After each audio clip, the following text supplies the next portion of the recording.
नमो बुद्धाय। तो हम देखते हैं हमारे जीवन में हमारा जीवन सुखकर होने का हम लगातार प्रयास करते हैं, लेकिन दिन बीते दिन हम इसका अनुभव लेते हैं कि हमारे जीवन में हम सुख की आशा करते हैं, लेकिन अनुभव हम इस बात का लेते हैं कि दिन बीते दिन हम दुख का अनुभव ज्यादा लेते हैं। हम चाहते हैं कि हमारे जीवन में सुख संपादन हो, लेकिन ऐसा सोचने से, ऐसा बोलने से सुख मिलना नामुमकिन है। अगर हम सुख चाहते हैं तो हमें उस तरह के कर्म करना होगा। अगर हमारे उस तरह के कर्म हो गए तो निश्चित रूप से हम सुख को हासिल कर सकते हैं। यानी हमें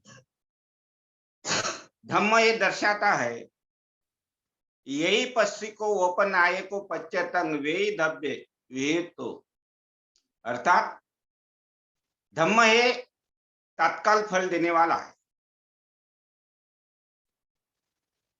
कहते हैं कि आप आओ, आपका स्वागत है और आकर अनुभव ले।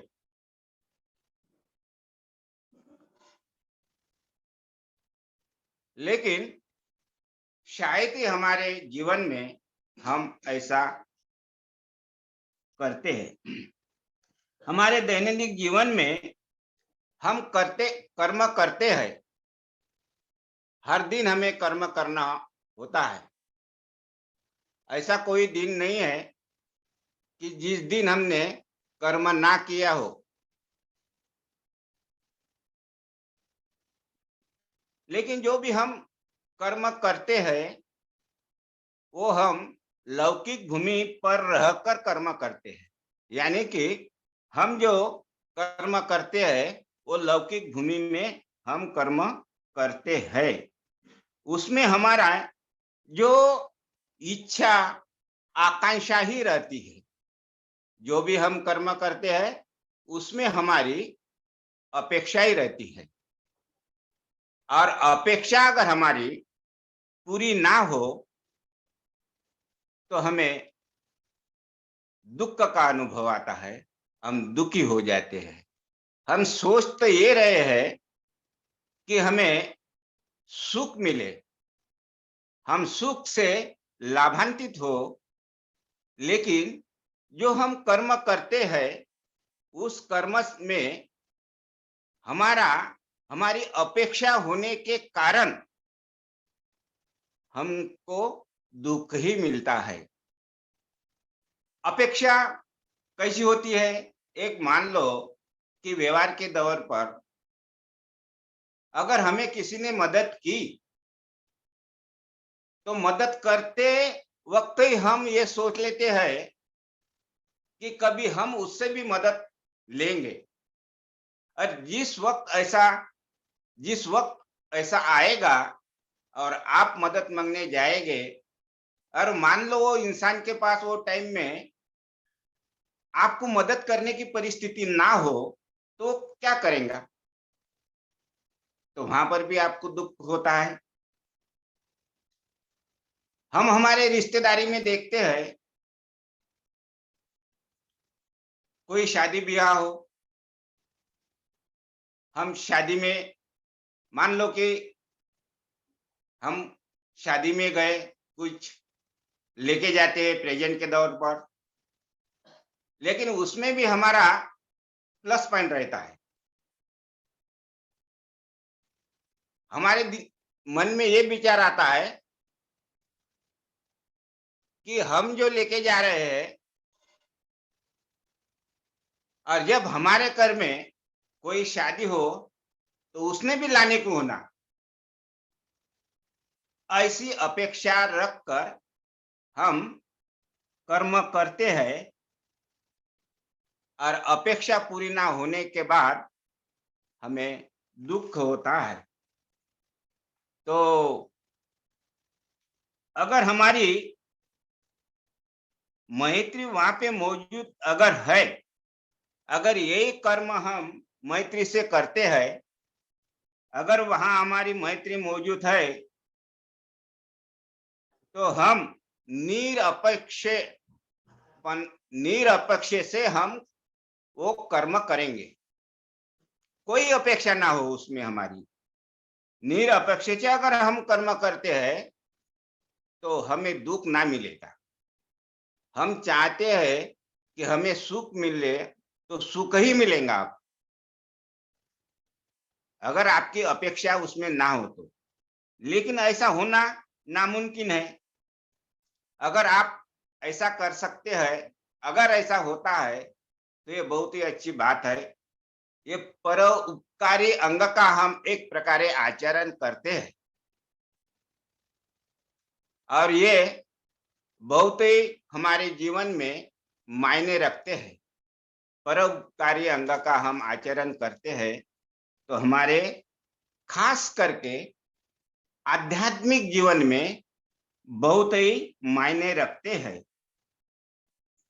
और हमें विकास करना है तो हमें उससे पहले मैत्री का विकास करना होगा। जब तक हमारी मैत्री का विकास हम नहीं कर सकते, तब तक हम परोपकारी अंग का भी आचरण नहीं कर सकते। हम बाबा साहब का जीवन जगह जगह पर देखते हैं, तो उन्होंने अपने जीवन में अंत तक औरों की सेवा की है, जिसे हम कहते हैं परोपकारी अंग का आचरण करना धार्मिक जीवन में बहुत ही मायने रखते हैं। तो बाबा साहब के जीवन में हम देखते हैं कि अंत तक औरों की बाबा साहब ने सेवा की है और उसमें वो बोधिसत्व हुए। अगर हम औरों की सेवा ना करते, हम बोधिसत्व तो क्या, हमारा धार्मिक विकास भी हम नहीं कर सकते हैं। ये बुद्धिज्म हमें सिखाता है। बाबा साहब ने अपने जीवन में सही साथी अगर माना हो तो केवल धम्म को। धम्म पर बाबा साहब का ही विश्वास था और वही विश्वास हमें बाबा साहब ने दिया है। और बाबा साहब का जो धम्म पर विश्वास था और बाबा साहब के जीवन में धम्म ही सही मित्र था, तो ये कृति हमें ये दर्शाती है कि हम कोई आदमी पर नहीं, तो हमारा जीवन, हमारा विश्वास, और हम कोई आदमी पर नहीं तो धम्म पर निर्भर रहना जरूरी है। अगर हम धम्म पर निर्भर रहते हैं, हमारे जीवन में धम्म को अगर मित्र अगर मानते हैं, तो धम्म ही हमारे सही मित्र हो सकते हैं और धम्म ही हमारे लक्ष्य तक पहुंचाने में सही मार्गदर्शन करता है। जैसे हम सहायक को हम संघ में जब मित्र की दीक्षा देती है, जब धम्म सहायक का धम्म मित्र बनता है, तो उसके अंदर उसके वो अर्थ में बहुत बड़ी बात छुपी हुई है, जिसे हम धम्म मित्र कहते हैं। उसके जीवन में दूसरा कोई उतना मित्र नहीं है कि जो धम्म उसके जीवन में मित्र है, जिसे हम धम्म मित्र कहते हैं। इसका मतलब वो धम्म पर निर्भर है, धम्म का धम्म का पर विश्वास है, धम्म पर उनका विश्वास है। वो चाहता है कि मेरे जीवन में सही अगर कोई मित्र हो तो धम्म ही मेरा मित्र हो सकता है, धम्म से ही मेरा कल्याण हो सकता है, और धम्म ही मुझे मेरे लक्ष्य तक पहुंचाता है। इसलिए हम धम्म मित्र उसे कहते हैं। आगे हम ये देखते हैं कि ये भारत देश में डॉक्टर बाबा साहब अम्बेडकर का अथोनात द्वेष किया गया है।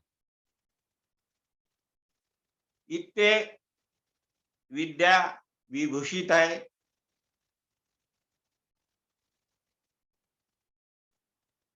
इतना विद्या विभूषित होने के बावजूद भी ये देश में ना सम्मान देने को तैयार, ना अपने बराबरी में बैठने को लेकर तैयार।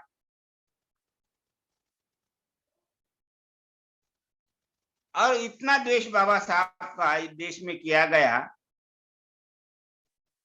मुझे ये नहीं लगता कि इतना देश और किसी का किया होगा।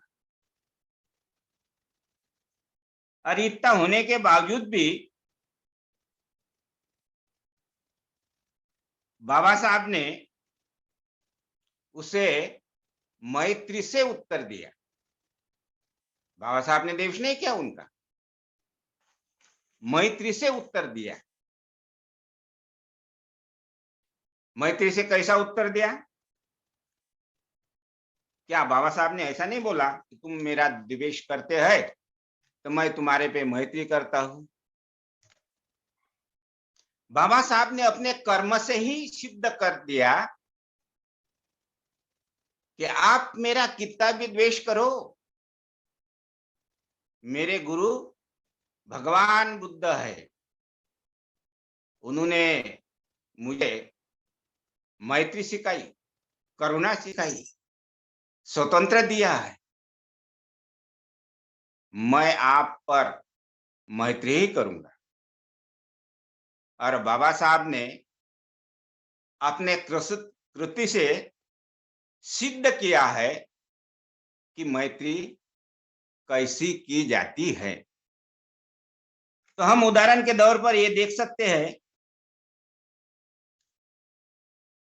कि इस जातिवादी जो प्रथा थी, यहाँ पर की जो वर्ण व्यवस्था थी, उस वर्ण व्यवस्था में महिलाओं को कोई स्थान नहीं।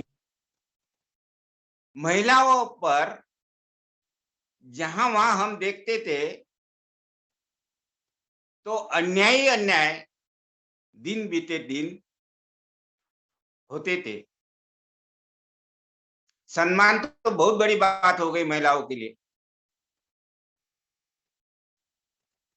जहां पर भी हम देखते थे भारत देश में, कोई प्रांत में देखो, महिला बोले तो हमारे पैर की चप्पल, ऐसा कहा जाता था। यानी कोई हिलाव नहीं महिलाओं को। तो जो समाज ने बाबा साहब का अंत तक द्वेष किया,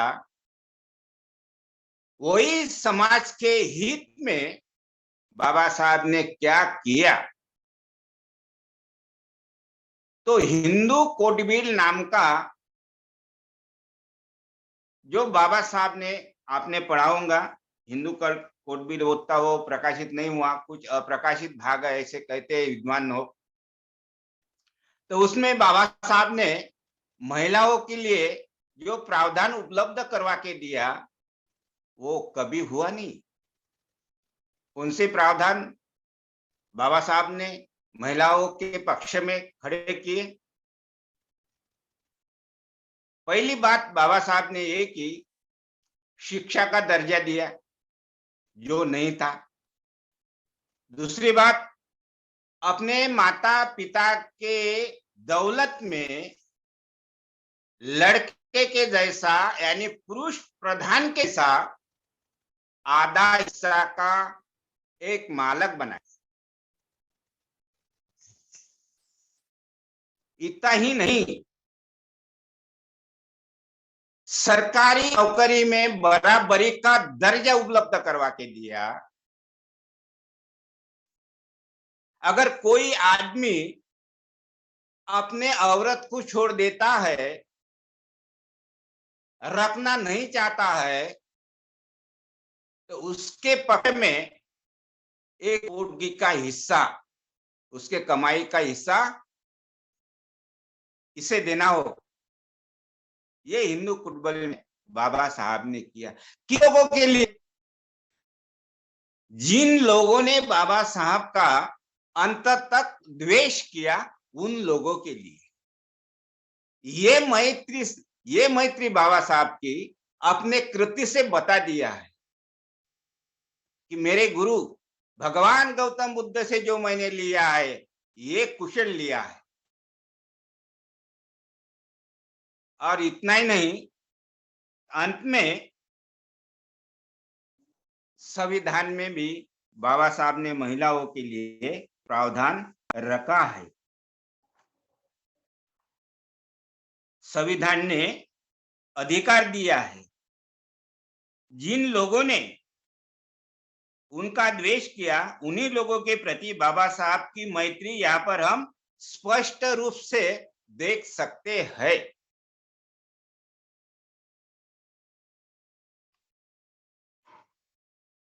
और उर्गेन संघ रक्षिता का ये मैत्री से ही पूरे जग भर ज्वाल फैले हुए हैं। ये मैत्री का प्रतीक है। इसे मैत्री कहा जाता है। जब तक हम मैत्री का श्रवण नहीं करते, तब तक हमारे भावने के संपर्क में हम नहीं आ सकते। जिस दिन हम मैत्री का विकास करना चाहेंगे, उसके बाद हम हमारे भावने के संपर्क में आएंगे। जब हम हमारे भावने के संपर्क में आएंगे, तब वो पूरी बात बनेगी मैत्री और भावना। जिस ध्यान का हम आज अभ्यास करने वाले हैं, मैत्री भावना। मैत्री विकास करने का हम प्रयास करते हैं, तो हम भावने के संपर्क में आते हैं। अगर हम हमारे भावने को जान सकते हैं, तो मैत्री और भावना इस बात को वो दर्शाती है। दैनंदिन जीवन में हमारे द्वारा त्रिकायिक कर्म होते हैं। आप कहो ना कहो, आप करें ना करें, लेकिन दैनंदिन जीवन में त्रिकायिक कर्म हमारे होते ही है। हमारी स्मृति को हम सुस्पष्ट अगर रखते हैं, तो हमारे कर्म को हम जागृति से भी देख सकते हैं।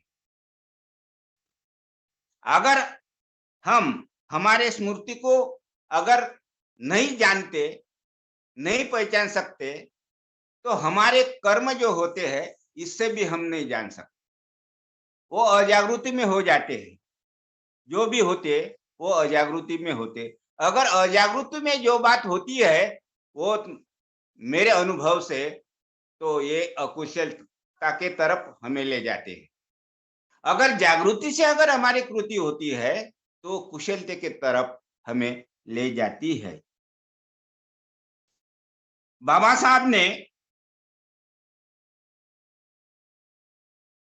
अपने भावने के संपर्क में रहने के लिए, मैत्री विकसित करने के लिए और अपना जो संस्कारित मन है, उसे असंस्कारित करने के लिए, अपना तो गंजा हुआ मन है, उसे धोने के लिए बाबा साहब ने बड़ी एक सुंदर बात कही है।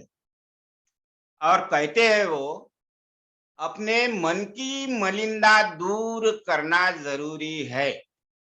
इसका मतलब क्या है कि हमारा जो मन है वो मलिन हुआ है। हमारा मन किस बात से मलिन हुआ है? हमारे संस्कार से।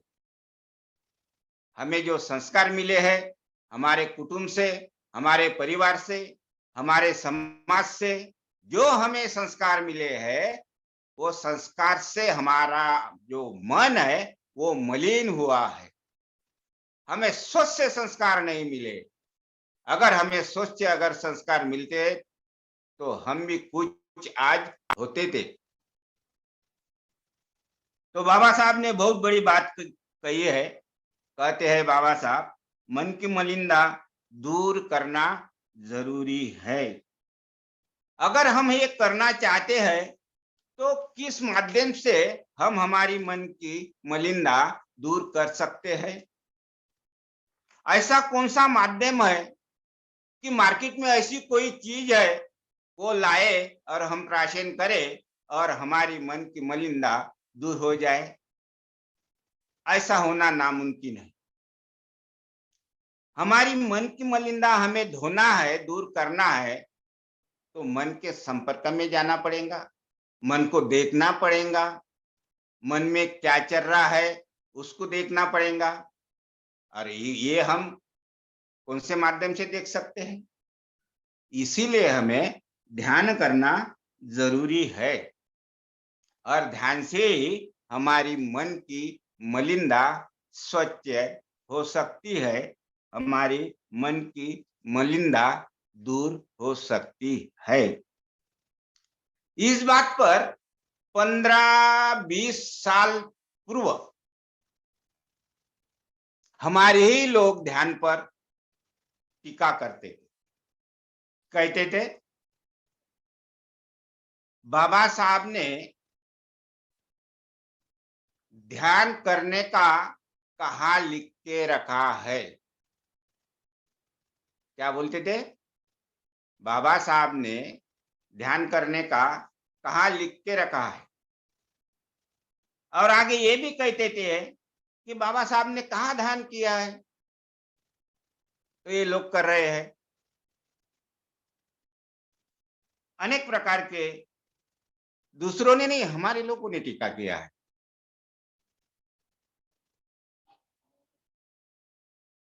और हमारा अनुभव तो ये बताता है कि हम सभी संघ भाई बहनों ध्यान के माध्यम से ही हम एक दूसरे से मैत्री से जुड़े हुए हैं। ध्यान भावने से ही हम संघ में एक रूपता देखते हैं और ध्यान भावने से कारण ही संघ का विस्तार हुआ है। आज 50 देश में संघ काम कर रहा है। ये मैत्री भावना एक जीवन का एक आधार स्तंभ है। मैत्री भावना हमारे को कुशलता के ओर ले जाने में सर्वतोपरि मदद करते हैं। जब तक हमारी प्रतिक्रिया मन को सृजक मन में हम परिवर्तित नहीं करते तब तक हमारा आध्यात्मिक विकास ना होगा। ये जो हमारा प्रतिक्रिया जो मन है, ये प्रतिक्रिया मन को हम सृजक मन में परिवर्तित नहीं करते तब तक हमारा आध्यात्मिक विकास होना मुश्किल है। जब तक हम औरों की सेवा नहीं करते तब तक हमारा विकास नहीं, यानी हमारा आध्यात्मिक विकास दूसरे से विकास में छुपा हुआ है। ये बहुत बड़ी बात है। अगर हम हमारा आध्यात्मिक विकास करना चाहते हैं तो हमारा विकास औरों के विकास में छुपा हुआ है। जब तक हम औरों की सेवा नहीं करते तब तक हमारा आध्यात्मिक विकास होना नामुमकिन है। इसीलिए बाबा साहब कहते हैं धम्म का प्रचार और प्रसार करना यही खरी मानव सेवा है। अगर हम मानव सेवा करते हैं तो हमारा आध्यात्मिक विकास जरूर होगा। अगर हम मानव सेवा ना करते तो हमारा विकास भी होना मुश्किल है। अंत में मैं ये बता दूं कि बाबा साहब ने ध्यान कहाँ किया, तो थोड़ा गौर से सुन लीजिए। तो बाबा साहब ने जो हमारे पे टीका टिप्पणी होती थी, अब तो ये पूरा बंद हो गया, लोगों को पता चला। अब ध्यान तो घर घर में पहुंच रहा, दिल्ली केंद्र ज्ञान और क्या सभी भारत और भारत के 50 देश में ध्यान करना शुरुआत है। अब ये टीका बंद हो गई, लेकिन अभी भी कुछ लोग ये कहते ही है कि बाबा साहब ने ध्यान कहाँ किया। तो मैं ये बता दूं कि बाबा साहब ने ध्यान कहाँ किया, तो स्थल है सारनाथ, मूल गंधकुटी बुद्ध विहार सारनाथ। बाबा साहब ने ध्यान कहाँ किया, तो स्थल है सारनाथ, मूल गंधकुटी बुद्ध विहार, और समय था शाम का। और उस विहार में जाकर बाबा साहब ने विधिवत पूजा करके ध्यान किया है। और ये बात है 24 नवंबर 1956 की। और इस बात को उजागर करते हैं उनके धम्मगुरु भिक्षु धर्म कीर्ति। बाबा साहब ने कहाँ ध्यान किया, कब किया, कौन से तारीख को किया, कौन से साल किया, कौन से स्थल पर किया, कौन से विहार में किया, इस बात को उजागर करते हैं उसके गुरु बंधु भिक्षु धर्म कीर्ति जी।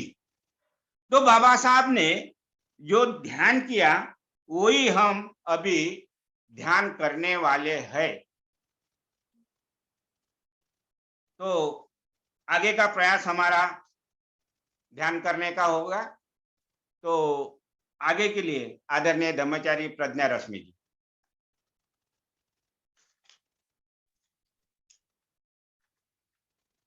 बहुत ही सुंदर